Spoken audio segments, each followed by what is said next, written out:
Pertanyaan, Ustadz, adakah cara untuk bisa khusyuk ketika salat? Karena Anda ngerasain setiap mengerjakan salat, seringnya Anda sambil mikirin hal-hal lain. Apakah seperti itu bisa membatalkan salat, Ustadz? Karena Anda khawatir salatnya tidak sah. Jawaban, kasus macam ini pernah dialami juga oleh salah satu sahabat Nabi radhiyallahu anhu, yakni Utsman bin Abil As. Sahabat Utsman bin Abil As radhiyallahu anhu pernah berkata, "Wahai Rasulullah, aku sering diganggu setan dalam salat sehingga bacaanku menjadi kacau karenanya. Bagaimana kondisi tersebut?" Maka Rasulullah SAW bersabda, "Betul, yang demikian itu memang gangguan setan yang dinamakan khanzab, atau dalam riwayat lain disebut khizib. Maka sebab itu, jika kamu diganggu, maka segeralah mohon perlindungan pada Allah dari godaannya, yakni dengan berta'awudz. Setelah itu, meludah ringan ke sebelah kiri sebanyak 3 kali." Aku berkata, setelah aku lakukan yang demikian, maka dengan izin Allah, godaan tersebut hilang dariku.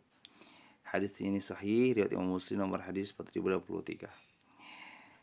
Jadi, dari hadis ini menjadi jawaban dan sekaligus solusi untuk kondisi ketika kita sedang sholat namun kita tidak khusyuk. Bisa jadi karena memikirkan hal-hal yang terjadi sebelumnya, atau terpikirkan benda hilang yang sedang kita cari, atau kondisi-kondisi semisalnya. Maka dalam hadis tersebut Nabi SAW mengajarkan kepada kita tentang 2 cara untuk menghilangkan gangguan setan ketika sholat. Berdasarkan hadis tersebut, pertama caranya adalah kita berta'awudz, ya, memohon perlindungan kepada Allah dengan membaca isti'adzah dengan kalimat a'udzubillahi minasyaitonirrajim, atau dengan kalimat yang semisalnya a'udzubillahi minasyaitonirrajim min hamzihi wa nafthihi wa nafthihi, atau dengan kalimat yang semisal juga a'udzubillahi samii'il 'aliim minasyaitonirrajim min hamzihi wa nafthihi wa nafthihi. Silakan boleh amalkan salah satu di antara 3 bacaan tersebut. Yang intinya satu, yaitu kita berlindung pada Allah dari berbagai macam gangguan setan. Yang kedua caranya adalah dengan meludah ringan ke arah kiri, dengan cara meniupkan udara yang mengandung sedikit air ludah. Dan perbuatan ini seperti ini diperbolehkan dalam sholat, dengan syarat tidak sampai mengganggu orang yang berada di sebelah kirinya dan tidak juga sampai mengotori masjid.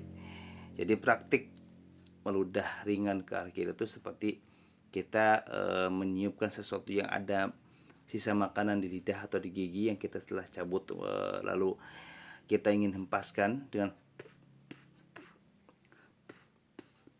itu. Jadi tidak seperti kita meludah air liur, bukan, tapi seperti kita menghempaskan sisa makanan atau sesuatu yang ada dalam mulut yang ingin kita keluarkan. Mungkin kalau kita pegang dengan tangan kan terasa jijik begitu ya, basah. Nah, ini kita hempaskan dengan air. Seperti kita meludah tapi ini kecil, ringan. Seperti si bibir itu mendorong ke depan dengan posisi menggapit lidah. Atau dibalik, itu ketika lidah dijulurkan keluar, tarik ke dalam agar sesuatu yang ada di bagian lidah itu tersapu keluar oleh bibir. Kurang lebih seperti itu. Dan ini sekali lagi, meludah yang dimaksud bukan seperti meludah air liur. Kemudian menurut Imam Ibnu Hajar juga mengatakan khusyuk adalah ruh dan inti salat. Kenapa khusyuk itu bukan hal sepele, bukan perkara yang ringan untuk tidak diperhatikan? Karena kata Ibnu Hajar juga khusyuk bagian dari inti salat. Ya, kalau ini tidak ada artinya. Seperti halnya ketika rumah kalau nggak ada gentengnya atau tidak ada temboknya, maka tidak ada artinya. Seolah-olah itu hanya sesuatu yang dibuat tapi tidak ada makna, tidak ada penggunaan, tidak ada fungsi. Sehingga maksud dari khusyuk dalam sholat adalah hadirnya hati ketika menghadap Allah Azza wa Jal dan tenangnya anggota tubuh. Serta kata-kata dan perbuatan orang yang sholat juga ikut dihadirkan sejak awal sholat hingga akhir sholat. Dengan penghadiran dalam rangka untuk pengagungan dan pendekatan diri seorang hamba kepada Allah Azza wa Jal. Itu diantara makna umum dari khusyuk. Karena selama ini khusyuk itu kayak fokus lihat tempat sujud, fokus melihat depan dan lain-lain. Ini sebetulnya khusyuk ini membawa semua hal yang berkaitan dengan diri kita, penglihatan, penghadiran hati, anggota tubuh, bahkan bacaan pun fokus kepada sholatnya. Dibawa semuanya di dalam sholat, tidak ada yang tertinggal di jalan. Khusyuk akan bisa muncul ketika seseorang merasa takut kepada Allah dan merasa dekat dengan Allah.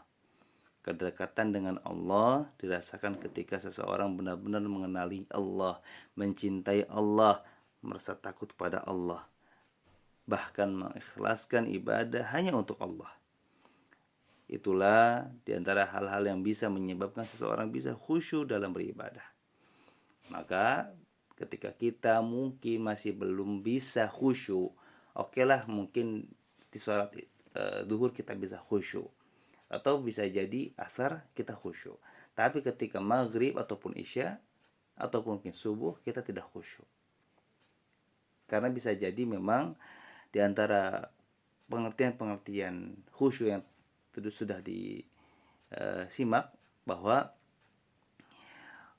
bisa jadi mungkin kita masih membawa pikiran kita keluar zona sholat, atau kita mungkin merasa masih belum takut pada Allah, kita belum merasa yakin dengan Allah, dan hal-hal misalnya bisa jadi berkaitan dengan hal-hal zahiriyah ya, atau bisa jadi berkaitan dengan hal-hal batiniyah, hal yang tidak terlihat yang ada dalam diri tubuh kita terkait dengan sikap kita pada Allah Azza wa Jalla. Tapi kalau itu semua sudah kita jaga, dari hal-hal yang zahir dengan yang batin kita jaga, yang zahir kita bawa semua dalam momen sholat, dan yang batinnya kita bawa semua untuk Allah, minimalnya kita merasakan adanya Allah mengawasi kita, yang berefek kepada kita merasa takut, kita juga berupaya mendekat. Insya Allah, semoga Allah Azza wa Jalla menjadikan upaya tersebut menjadi sebab Allah jadikan kita, ya, diri kami dan termasuk penanya dan kaum muslimin yang ada di Indonesia ataupun di luar Indonesia bisa menjadi hamba-hamba Allah yang bisa mengerjakan salat dengan khusyuk. Kemudian khusyuk adalah hal yang sangat penting dalam salat. Karena Allah Azza wa Jalla berfirman, "Qad aflahal mu'minun alladzina hum fi salatihim khashi'un." Sesungguhnya beruntunglah orang-orang yang beriman, yaitu mereka yang khusyuk dalam salatnya. Quran surah Al-Mu'minun ayat 1 hingga 2. Kemudian khusyuk itu termasuk sesuatu yang cepat hilangnya juga, seperti yang saya sebutkan. Ya, tadi saya sampaikan bahwa bisa jadi kita di suatu salat kita bisa khusyuk, tapi di salat yang lain kita tidak bisa khusyuk. Karena memang ini sesuatu yang bisa mudah hilangnya. Apalagi di zaman ini banyak godaan, ada handphone, ada HP, ada tablet, ada laptop. Belum kita ada pekerjaan-pekerjaan yang tertunda sebelumnya. Atau mungkin kita juga sedang menghadapi kehilangan benda yang kita butuhkan. Sebagaimana Rasulullah SAW bersabda, "Awwalu syai'in yurfa'u min hadhil ummah al-khusyu'u hatta la tara fiha khashi'an." Perkara yang pertama kali diangkat dari umat ini adalah khusyuk, sampai tidak terlihat lagi orang yang khusyuk di dalam sholatnya. Hadis ini bisa dilihat dalam kitab Sahih Al-Jami nomor hadis 2569, dan Syaikhbani menyatakan di sini sahih. Kemudian salat yang tidak ada khusyuk di dalamnya dan tidak menghadirkan hati saat mengerjakannya, meskipun sah, tapi besarnya pahala yang didapatkan tergantung pada kekhusyuan saat mengerjakannya. Jadi ketika seseorang mengerjakan sholat lalu dia tidak khusyuk, sholatnya tetap sah, tidak batal, hanya tidak mendapatkan keutuhan pahala yang bisa didapatkan dalam sholatnya tersebut. Sehingga ini berkaitan dengan hadis Nabi SAW yang lain, bahwa besarnya pahala seorang hamba dalam mengerjakan suatu ibadah tergantung besarnya upaya, effort yang dikeluarkan untuk mengerjakan amalan tersebut. Semakin sulit suatu amalan dikerjakan, maka pahalanya semakin tinggi, semakin besar. Semakin mudah seorang bisa mengerjakan ibadah, maka kemungkinan pahala yang didapatkan pun tidak besar. Dan ini dikatakan dalam sholat pun, ketika semakin khusyuk seorang hamba mengerjakan sholat, maka pahala yang didapatkan insya Allah akan semakin besar. Tapi ketika dia sholat tidak khusyuk atau mungkin khusyuknya sedikit, maka sholatnya tetap sah, tapi tidak mendapatkan pahala besar. Karena Rasulullah SAW bersabda, Innar rajula la yansarifu wa ma kutiba lahu illa usyru salatihi tus'uha thumnuha sub'uha sudsuha khumsuha rubu'uha thuluthuha nisfuha. Kama qala sallallahu. Sesungguhnya ada seseorang yang benar-benar mengerjakan sholat, namun pahala sholat yang tercatat baginya hanyalah 1/10 dari sholatnya, 1/9, 1/8, 1/7, 1/6, 1/5, 1/4, 1/3, dan 1/2-nya saja.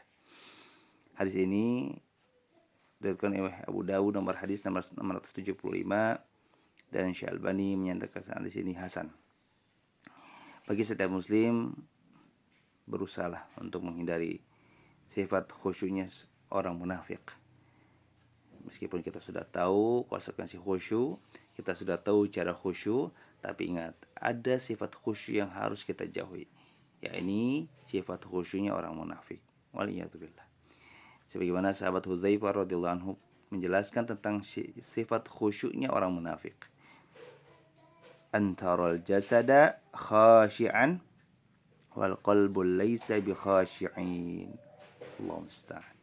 Sifat khusyuknya orang munafik itu jasadnya terlihat khusyuk, tapi hatinya tidaklah khusyuk. Penjelasan ini bisa dilihat dalam kitab Madarijus Salikin halaman 521.